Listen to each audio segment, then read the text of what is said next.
Ba kowa bane fim ne da kamfanin Sultan Film Factory suka fassara, kuma yana ɗaya daga cikin fim ɗin da ya ƙayatar matuƙa a cikin jerin fina-finan da suka saka a cikin wannan mako da muke ciki.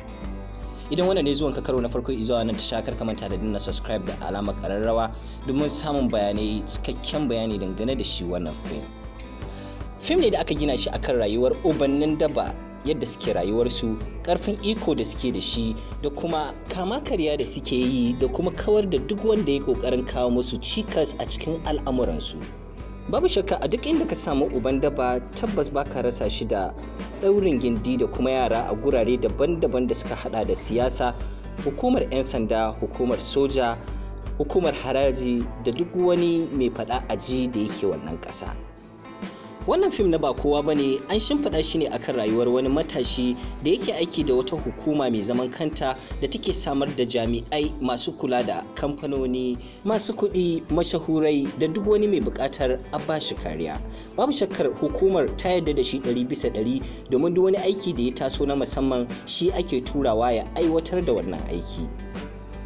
A ɗaya bangaren kuwa na duniyar ubannin daba akwai wani ɗaya da ya gawurta, wanda gawurtarsa ne ta sa abokan hamayyarsa suka yi ƙoƙarin kashe masa mahaifi, suke kuma ƙoƙarin kawar da shi baki ɗaya.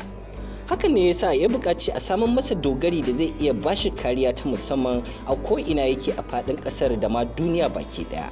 Daga ƙarshe dai aka samo wannan jami'i ce daga wancan hukuma wanda suka bashi yarda 100% da ya zo ya aiwatar da wannan aiki.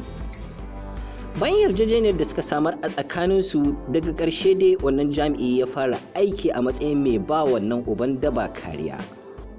A lokuta da dama 'yan uwansa ubannin daba sun sha kai masa farmaki domin kawar da shi da iyalansa, amma sa'arsa wannan dogarin karfafaffe ne ta yadda yake dakatar da su ya kuma kawar da su baki ɗaya.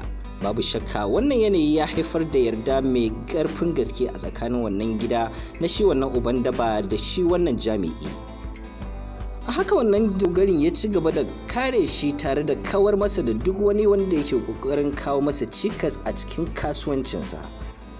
Kamar da wasa so ya shiga tsakanin kanwar wannan uban daba da shi wannan jami'i, har ya kai matakin da matar uban daban ta fahimci halin da ake ciki, ta kuma sanar da shi gogon da ya kamata ya aura wannan dogari wannan kanwa tasa idan har yana buƙatar ta a raye, sakamakon farmake-farmake da abokan adawarsa suke kawo masa.